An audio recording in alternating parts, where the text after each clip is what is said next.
Hey guys, and welcome back to the channel. I'm Zemo, the Dad in DPS, and we are back with another episode of The Good, The Scrap, and The Scrapper series where I test weapons and see how well they take out freaks in Appalachia. Today's weapon is no different. But before we get into it, don't forget to leave a like, a comment, and subscribe. There's nothing that says you can't be violent and full of vigour. So, Violent Vigour, it is a Juggernaut's faster fire rate, breaks 50% slower, handmade rifle. Now, I've not reviewed a handmade in a long time, but this one's a good one to start with because it is pretty much a full health weapon and I don't really review them specifically too much, but you guys will get to see how well this thing can do against average enemies as well as the big, chunky ones. So, let's see what happens. So, the handmade rifle. Now this is a weapon I have not reviewed a decent one in a while, if I'm honest.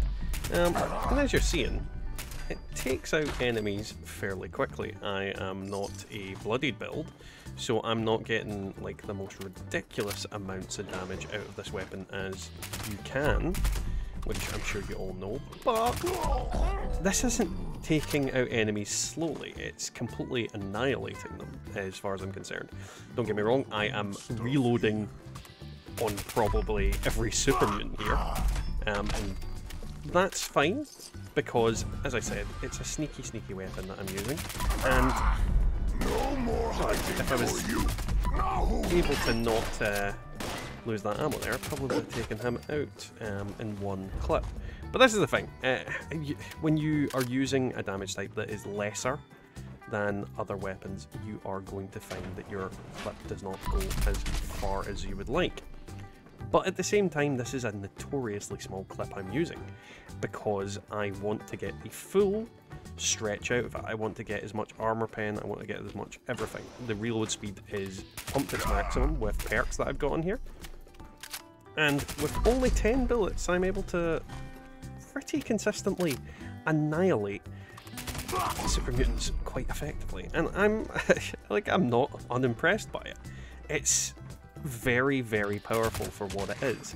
And if this was bloodied, don't get me wrong, yeah, it would be stronger, but I wouldn't be on a full health build now, would I? And this is the thing, that not a lot of people use full health stealth commandos, because it's not as high a damage as possible, but it is still effective for what you need it for. And that is annihilating super mutants like they're nothing. That's pretty much all I've got to say on that one. Now, as you guys can see, this is a pretty standard commando build. There's nothing here that is exceptionally different from what you will already see in a lot of other builds. Take a look at it, take a photo of it, whatever. This is what I'm using. Now you guys know what's coming, you know who's coming, and they are one big ass stinky git. We're going to shoot him in the face, we're going to see if it kills him, and then we are going to go about our business. Now what I'm going to do is wake him up, because, well, you know Jeff, he likes to go invincible randomly while I'm trying to shoot him. So we're going to wake him up, and then we're just going to unload as much as we can into him before he realises where we are. So that's 2 clips, which is 20 bullets. Yeah. Jeff down. Jeff very down.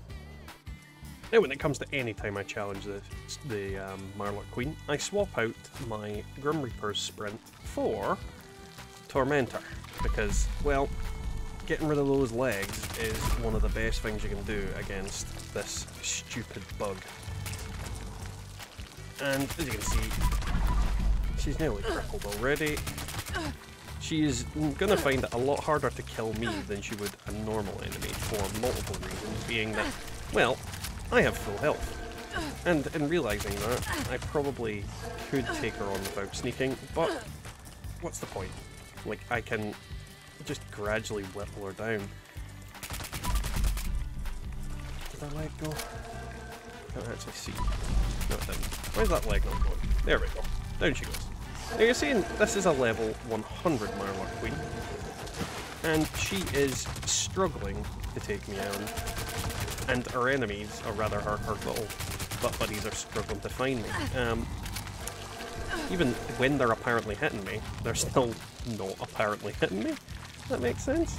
I mean, I'm able to just kind of gradually go around and then target her vital areas, and then just wail on her.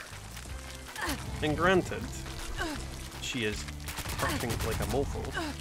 At the same time, I'm fully capable of taking her on and taking her out. This is the thing about this build. It's not really about how much DPS you can do, it's about survivability and not dying against every single enemy really quickly. And that is the cool thing about it. It's this weapon, this build, it's all about just surviving and being able to survive. You might not be as ammo efficient, you might not kill things as quick, but you certainly get there. Hello Daily Ops, my old friend. Come to shoot freezing robots again. Oh god. Well, we're back in Daily Ops, and we are gonna get to shoot freezing robots. Freezing armor-piercing robots that move really fast. This is like one of the worst days to do Daily Ops, I'm not gonna lie. So we'll get to see how well this does against said freezing hellhole robots, and decide whether this gun is going to get us more ammo back. Now remember, our clip size is 10, so let's see. Well, we can make our ammo back. And the thing I always do put into consideration when it comes to this, we are also in a Daily Ops ourselves. When you're with people, you are going to get more ammo back quickly, because you won't be the only one shooting things, in theory. I mean, I know in some Daily Ops it definitely feels like you're the one carrying it, but you know, you're not going to be doing this alone in most cases. God, these enemies like to be far apart while I'm going sneaky mode. This is the thing about handmade rifles. They're just good. They're really good weapons, and you're able to take out a lot of enemies fairly quickly with it. Now we just used 2 clips there, and we got about 5 clips back. The biggest problem with this type of day is that robots are the hardest by far out of all the enemies in Daily Ops. And because of that, I can safely say that this weapon will do well. Because look at how easily it's taken them out. I mean, there's literally no worries. Oh, Jesus, you're right on me. No worries about killing these enemies. The only real issue is that I might run out of that, because I'm not using Grim Reaper Sprint. I forgot to put it back on. But yeah, you're like, I didn't realise I was shooting the goddamn big bad version of the ring. And because I'm stealth, I'm not getting my ass kicked quite as easily. However, the armor-piercing guys are just ridiculous. I think it did well. That was today's video, guys. I hope you enjoyed it. If you did, don't forget to leave a like, a comment, and subscribe. If you'd like to support the channel, there are several means. You can click that coffee button to donate to me directly. There's also our Teespring for the merch that you can see on screen right now, as well as our YouTube member button and the new Super Thanks button. So if you'd like to support the channel, don't forget to hit any of them. Now, on the note of our members, let's thank them.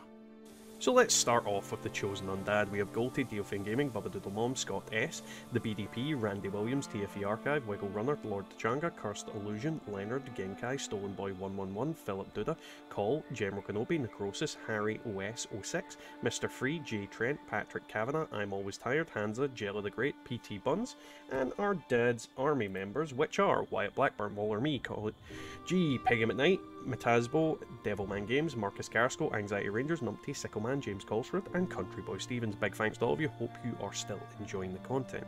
So yeah, today's weapon, Juggernauts is very slept on effect. There's not a lot of full health players going about, let's be honest. In comparison to Bloodied, it is just underrated. And as you can see, it does very well against generally all enemies. There's really no downside to it other than you do a slightly less amount of damage and do things a little bit slowly. But on the upside, you don't die anywhere near as much, unless the enemies are armor-piercing douchebags from Daily Ops. Yeah, I'll catch you all next time in the Wasteland.